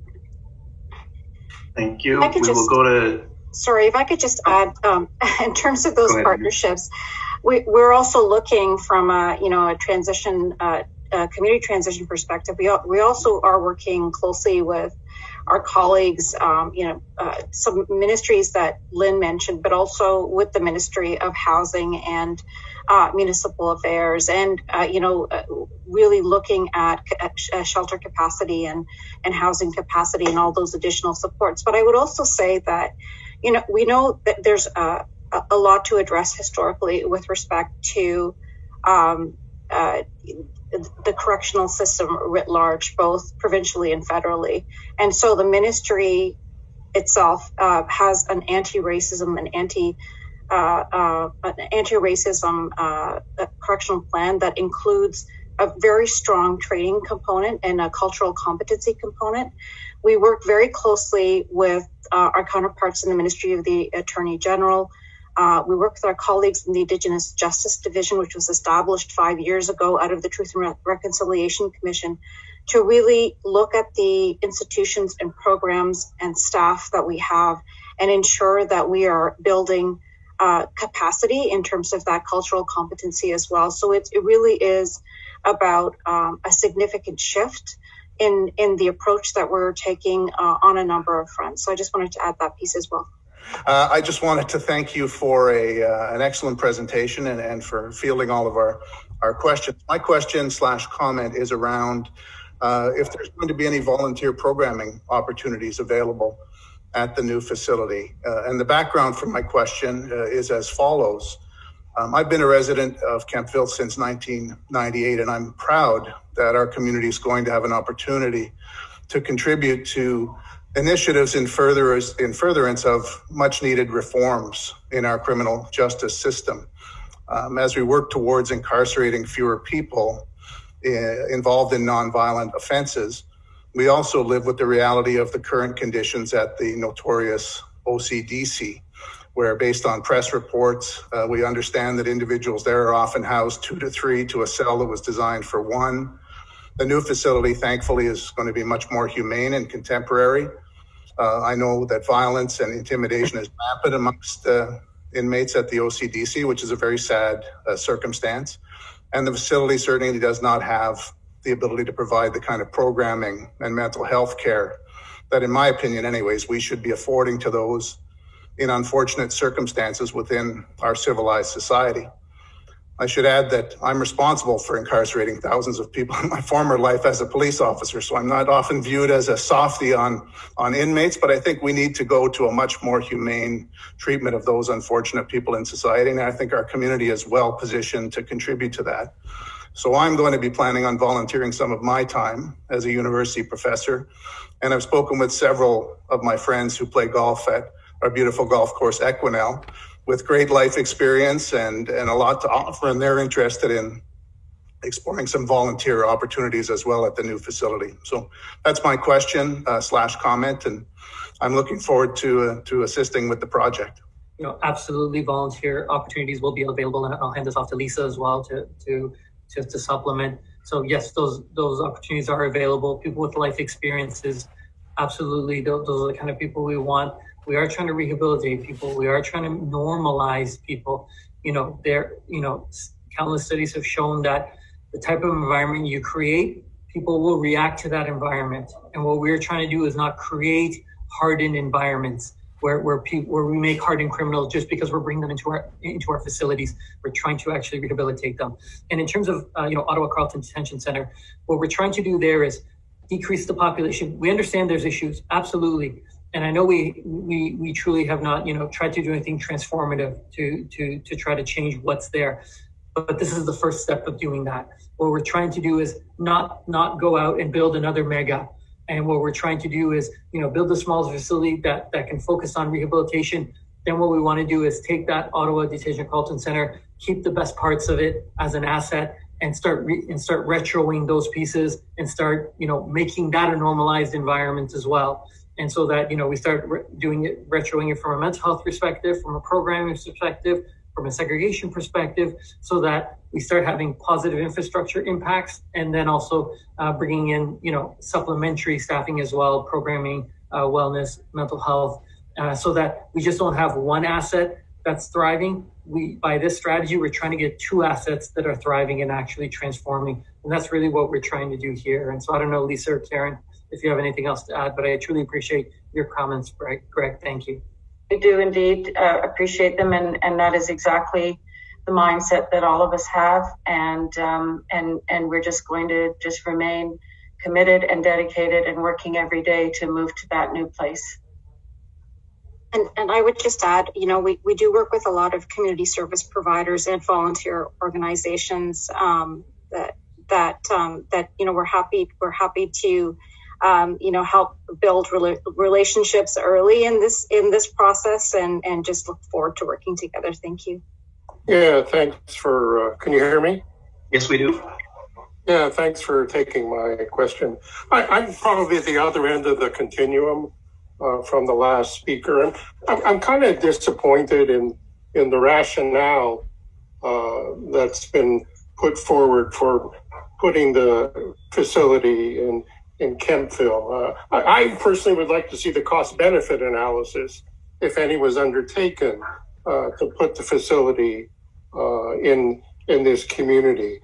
And I have found that the comparisons that you've used, a 4,000 person community compared to Windsor or Thunder Bay or Brampton, it is really not fair. I mean, the infrastructure and capacity of those communities far surpass what's available in Kemptville. And so putting an institution of the sort that you've been talking about all evening is going to have a major impact on the culture of Kemptville. And you've really ignored the discourse that went on when the community decided to buy the Kemptville campus. So that's kind of one point. The other point is there's a good deal of analysis on the location or the siting of prisons in small communities in the U.S. And they really point to no positive economic impact in terms of unemployment is typically higher in communities with prisons compared to those that don't have prisons. Poverty is higher. The value of housing is lower. The average household wage is lower in communities with prisons. And the last point really has been reflected in your earlier comments. Well, let me finish. I mean, we've given you lots of time. This is important that you've talked about the economic benefits that are going to come to Kemptville, but people cutting grass and shoveling snow. I mean, those are not good jobs. Those jobs don't work to deal with the inequalities that have developed in our society over the last couple of decades. And so my view is that you've made a decision that suits your purposes, but you've largely ignored the wishes and the desires of the community. That living in a democracy and being part owners of that land, you've secretly gone away and decided to put a prison in that facility, on that property, without really telling us that you're planning to do it under the pretext of you didn't want to interrupt market pressures or other market. Apologies that we had to cut you off, and I understand, you know, what's coming out in your voice. I understand in terms of, you know, the dissatisfaction that you have. Absolutely. I think, you know, when we talked about cost benefits, we talked that, you know, as taxpayers, from a provincial perspective, we're not paying, you know, $30-40 million to go buy just a piece of land and then have to pay all the money to then develop that land. This land was a government-owned land, and as Angelo said, we looked at many lands and we had a criteria, and it's transparently what met the majority of those criteria or not. And in terms of you know, in terms of other examples that we have, I know you feel that you know, Windsor and other ones aren't good competitors. But what I would say is that you know, when you look at the Lindsay community, when you look at the Penetanguishene community, they are communities that are 10, 15, 20,000 communities, so a little bigger than Kemptville. I know it's not an exact comparator, a little bigger, but it's not egregiously big. Those communities have jails that have over 1,000 beds in them. And so, it is actually 4 times the amount of beds that they have than what we're trying to build here. And they do have, a very healthy blend of minimum, medium, and maximum security inmates as well. And we do not see, a faltering of those small little communities at, 10, 15, or 15,000. We don't see rampant, crime going up. We don't see necessarily housing prices going down either. We work very closely with those local police forces, whether Kawartha Police or the OPP. We ensure that the safety is met of the community, and if those communities were impacted in a highly negative way, especially because of that high bed count of 1,000 people, then you would see that there'd be a mass exodus of the community out of there, and you would likely see more supports of that. So I understand there's other studies out there, but honestly, qualitatively, our experience is not that. I'm not saying that I'm not saying that it's 100%, but qualitatively, absolutely, in those communities, we don't see that. So I don't know if Lisa, if you have anything else to add, or Karen beyond that. I don't, Ali, to add. I would concur with everything that you said. Just in my experience, as you've already mentioned, and I have earlier, about the relationships that we do have with the local police, and in any conversations with them, the OPP or municipalities, that it hasn't actually increased in crime or people staying, etc. I respect and understand the positions of those of you folks that are living there locally.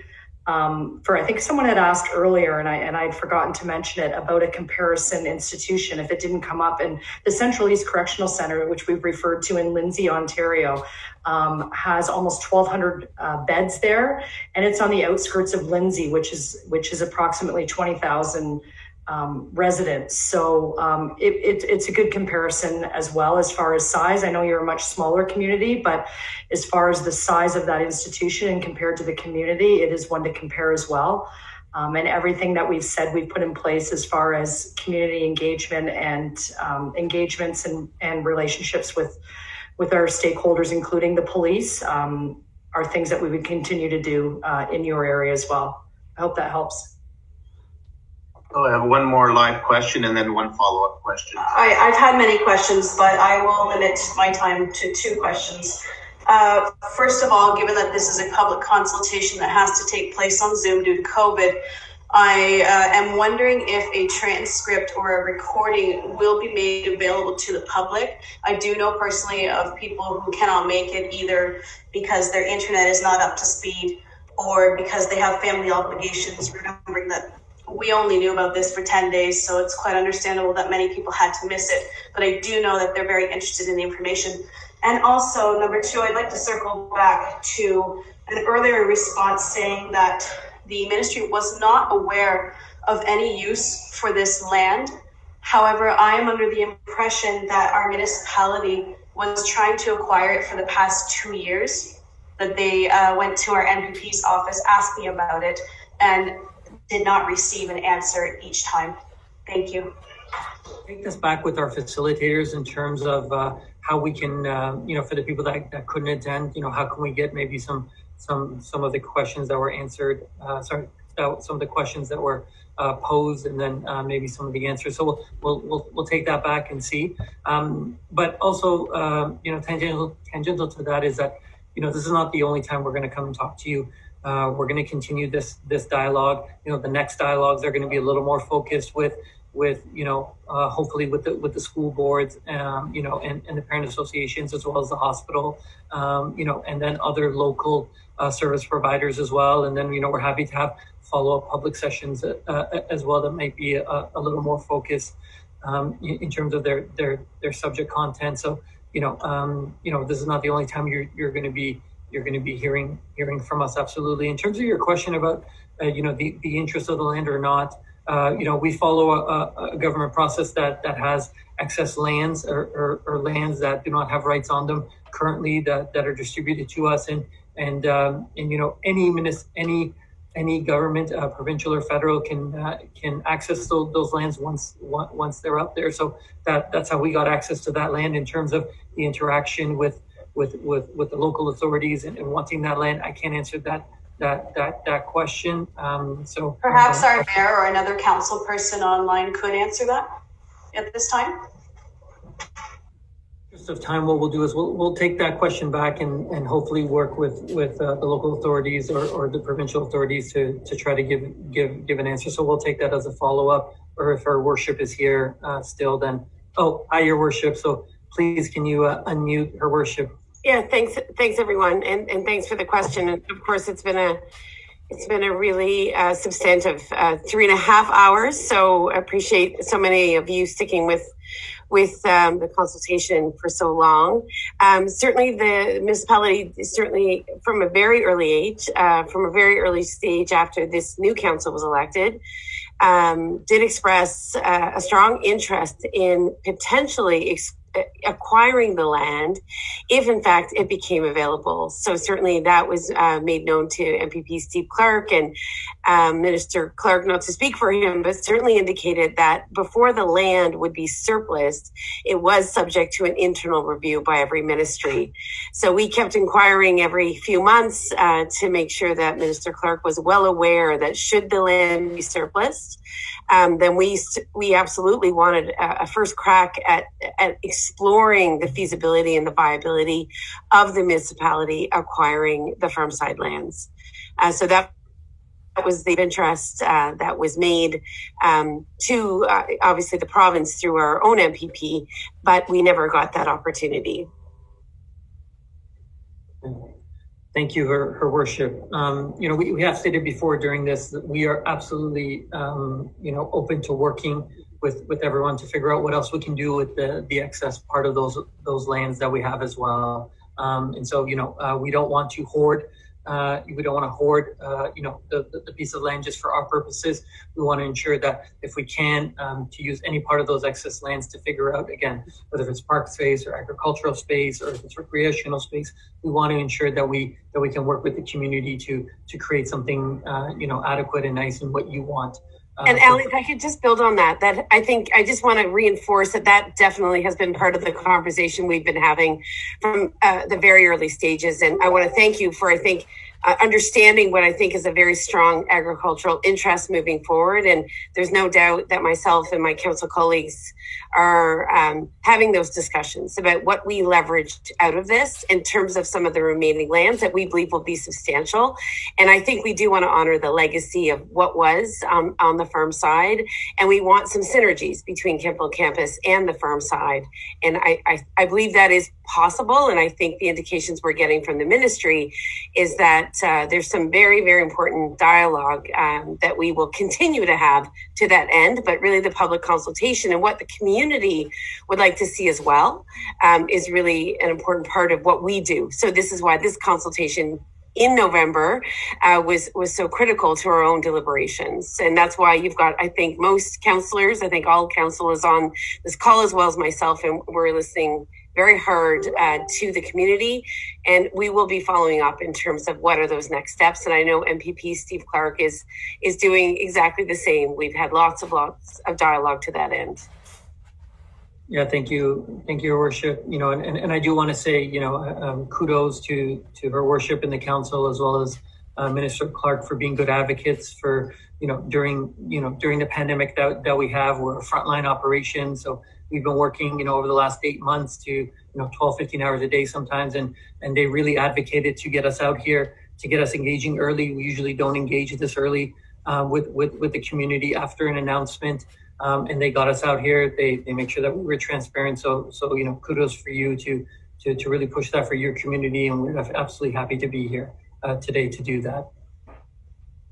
Okay, Lisa, we have one last question. I know that we haven't addressed all the questions in the chat, and I just want to reiterate to everybody that all of the questions will be saved and will be provided to the Ministry Solicitor General to prepare an FAQ going forward. But the last 3 questions, this 4th question on expansion, didn't get answered. However, there was a follow-up that said, if you're not going to build a mega prison, why not sever the land and give some to our municipalities so that we can be confident you won't expand? Yeah, thank you for that question. It isn't in our, it isn't in our necessarily history to expand. Sometimes, smaller facilities, yes, we've done little expansions, meaning that, planning if the facility is, let's say 50 or 60 beds, we add another 10 beds, but, we haven't done major expansions in a long time. And again, based on our transformational strategy, we want to build this asset and never expand again. If anything, we want to build this asset and not fill it up to 230 beds or so on. What we want to do is build this asset and only be able to operate this asset at 75% capacity or 85% capacity. So we only have, 200, inmates in there at any one time. That is our actual goal. And that's why we're investing in this transformation. Historically, we haven't invested in a transformation like this. And so that's why we are very hopeful. The executives that you heard from here today, Karen Ellis, Lynn Norris, Renew, myself, we are not from corrections. We actually came here because of this transformational agenda. We come from different portfolios, whether if it's federal government or infrastructure or other pieces, and the court system, and we're coming here because we believe in this transformation. So we are trying to move this forward, and it's not like before because we have the money. We have the executives who are motivated. We have a minister and a government who's motivated to help us as a bureaucracy. And so we do not want to expand this facility. And definitely we can work with the local partners to see if there's an ability to sever that land as well, or to maybe if from a zoning perspective, have rights to that land, so that there's something concrete there. So we can definitely have that dialogue, and we are open to that dialogue 100%. So I'd like to take this opportunity to thank everybody for their patience as we worked our way through the technological challenges of questions and answers. It's not an easy thing to do. And so everybody was patient, everybody was respectful. I want to thank you. You made my job much easier. And as a facilitator, I didn't have to mute anybody, give any warnings. I really appreciate that. And I will turn it over to Ali to give the closing remarks. And again, I thank everybody for their patience and the respectful way that the Q&A went. Yeah, thank you, Daniel. I truly want to appreciate everyone that signed on today. I think, my beginning words were, this is a journey, and that is true. This is the first part of the journey. Also in the beginning, I said, we really want to hear from local voices. And so thank you for everyone who isn't a local voice, who allowed those local voices to truly come out and dominate this conversation, because that is exactly what we wanted. I want to thank Her Worship and MPP Clark for, again, keeping us transparent and honest, and continuing to work with our minister's office, Minister Jones, to see what we can do to help accommodate, to continue to be transparent. So I appreciate them as well. And beyond that, all I have to say is we're going to continue this dialogue. Again, we're going to go meet with the school boards. We're going to meet with the hospital. We're going to meet with the service, local service providers as a next step. And then we're going to continue then the conversation even beyond that. So this is not the first part. We're not doing this just to necessarily appease you for, on a one-time basis. We're going to truly continue this dialogue, and we want to hear from you, and we want to rectify as many issues as we can as we move forward. With that being said, I don't know if Her Worship or MPP Clark has anything to say before we move on and close out the session. I would like to give the last word, I think, to MPP Steve Clark. I see his face there now. So I just want to say, I think we are a very caring and compassionate community, and I really appreciate, I think, what are very well-considered questions on behalf of everyone. We recognize there are diverse views and perspectives, on the facility, and it's our job as council to really navigate this terrain as responsibly and responsively as possible. So I appreciate that this got everyone on the same page in terms of the ministry's thinking. And I know there's lots of hard work ahead, but it matters a great deal to us that we hear from a range of voices, no matter where you may sit in terms of how this will affect our community. And with that, I'll turn it over to MPP Steve Clark.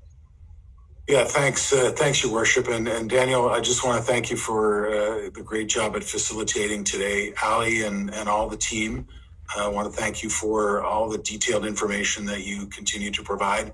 And thank you for acknowledging the work that myself, along with our tremendous council, has been able to do to get this community engagement piece brought forward much earlier in the process. And I thank you for acknowledging that. I think tonight's meeting was extremely comprehensive. It gave a lot of local voices the opportunity to put some concerns, some questions, some comments forward.